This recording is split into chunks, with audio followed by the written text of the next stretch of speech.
Hello guys, welcome back again to Indian Coding. So in this lecture we will learn about array list. तो हम समझेंगे कि array list क्या होता है. ठीक है guys. तो array list array के ही जैसा वर्क करता है, but the difference between array list and normal array is हमें अपनी साइज इनिशलाइज करनी पड़ती है array जब हम क्रिएट करते हैं. ठीक है. और अगर array हमारा बढ़ जाता है तो क्या होता है कि हमें अगेन नेक्स्ट नया array क्रिएट करना पड़ता है. और बट array लिस्ट का अगर हम यूज़ करते हैं तो हमें वापस से नया एरे क्रिएट नहीं करना पड़ता. ये डायनेमिक साइज एरे होता है. ठीक है. ये ऑटोमेटिक अपनी साइज को बढ़ा लेता है, इंक्रीज कर लेता है अगर उसको ज़्यादा साइज की नीड पड़ती है. ठीक है. तो आइए देख लेते हैं हम इसका यूज़ करके.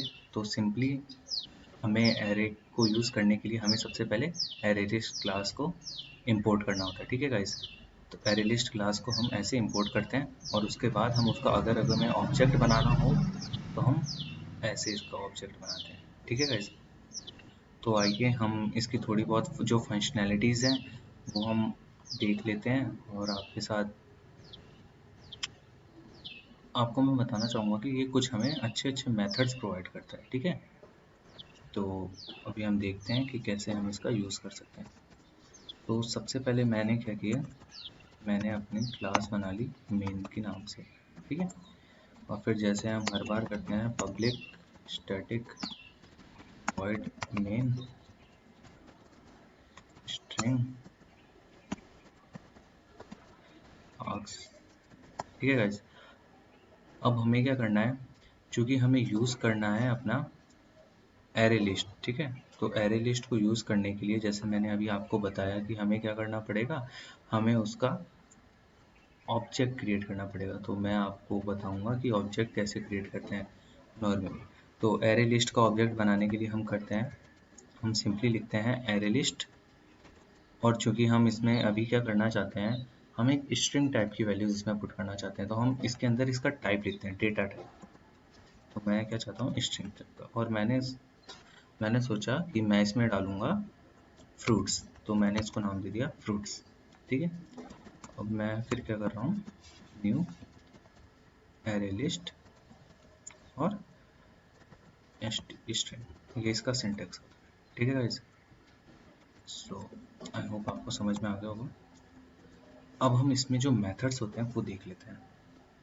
तो अगर हमें जैसे फ्रूट्स है तो ये एरे बन गया हमारा. जैसे एरे लिस्ट है तो मतलब ये एरे बन चुका है. अब इसमें चीज़ें ऐड करनी हो तो हम कैसे कर सकते हैं. तो देखें, सबसे पहले ऐड के लिए देख रहे हैं हम. ऐड के लिए हमें क्या करना पड़ता है, सबसे पहले जो भी अपना एरे लिस्ट का नाम है उसके नाम के साथ में हम लिखते हैं ऐड. और जैसे मैंने लिख दिया इसमें मैंगो. ठीक है. तो ऐसे ही ये नॉर्मली ऐड हो जाता है. ठीक है. ऐसे हम इसको ऐड कर सकते हैं. तो लेट्स इसको कॉपी कर लेते हैं. हम एक और ऐड कर देते हैं. इसमें मैंने डाल दिया ऑरेंज. ठीक है. अब मैं देख लेता हूँ कि आपको प्रिंट करवा के दिखा देता हूँ. System dot out dot print. ठीक है. तो अब देखो, एरे जीरो बेस इंडेक्सिंग पे होता है. तो जीरो पे हमारे पास क्या है, मैंगो पड़ा है. और वन पे क्या है, ऑरेंज पड़ा हुआ है.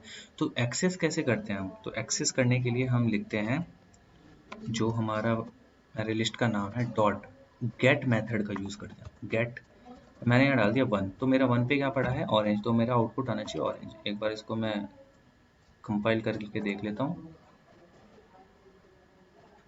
तो कंपाइल हो गया, रन करके देखते हैं. तो गाइस देखो ऑरेंज आ रहा है. ठीक है. तो आई होप आपको ऐड करना आ गया होगा समझ कि कैसे ऐड करते हैं. अब हम देख लेते हैं कि हम रिमूव कैसे करते हैं. ठीक है. ऐड हो गया. अब हम देखते हैं रिमूव.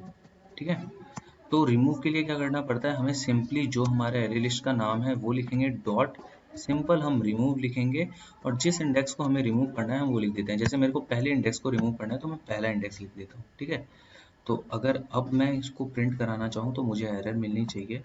तो मैं यहाँ कर देता हूँ और इस लाइन को एक बार मैं कमेंट कर. ठीक है. तो मैं कंपाइल कर लेता हूँ पहले. तो कंपाइल हो रहा है. अब देखो रन टाइम पे देख, ये देखो मुझे एरर मिल गई जैसे एक्सपेक्टेड था। देखो index one out of bound of length one, क्योंकि हमारा इंडेक्स वन एग्जिस्ट ही नहीं करता जिसे हम एक्सेस करना चाहते हैं। तो ठीक है, आपको समझ में आ गया, ये डिलीट हो चुका है मतलब। तो आई होप आपको समझ में आ गया होगा। अब हम चाहते हैं कि मेरे को पूरी ही एरे खाली करनी है, ठीक है। तो मैं क्या करूँगा, फ्रूट्स डॉट क्लियर, ये मेथड क्लियर मेथड का यूज़ करके हम पूरी एरे को खाली कर सकते हैं। अब देखना मेरा पूरा एरे खाली हो चुका होगा। तो ये तो कंपाइल हो रहा है, तो हम प्रिंट करके तो देखें, तभी तो हमें पता एरर आएगी, तभी हमें समझ में आएगा। तो मैंने यहाँ क्या किया, यहाँ 0 लिख दिया, क्योंकि हमारा एक तो हमने रिमूव कर ही दिया था। तो मैं आपको दिखा रहा हूँ कि हमारी पूरी एरे खाली हो चुकी है। तो अब यहाँ पे भी क्या होना चाहिए, एरर आनी चाहिए। तो हम अब देख लेते हैं एरर आ रही है नहीं। ये देखो गाइस, देखो index one out of bound for length one, क्योंकि अब हमारा इसमें कुछ है ही नहीं आइटम, तो ये खाली हो चुका है पूरा। तो यही कुछ मेथड हैं इसमें। सो आई होप आपको समझ में आ गए होंगे। एरे लिस्ट का मेन यूज़ है क्योंकि ये डायनेमिक साइज होती है, तो इसमें हम बार बार साइज डिफाइन नहीं करनी पड़ती जैसे हमें नॉर्मल एरे में करनी पड़ती थी। ये डायनेमिक साइज होती है, अगर हमारे एलिमेंट बढ़ जाते हैं तो ये ऑटोमेटिक इसको रिसाइज करके इसकी साइज इंक्रीज कर लेता है। So I hope guys you got all the point I have covered in this lecture. If you have any queries, then please put your doubt in the Q&A section. Thank you.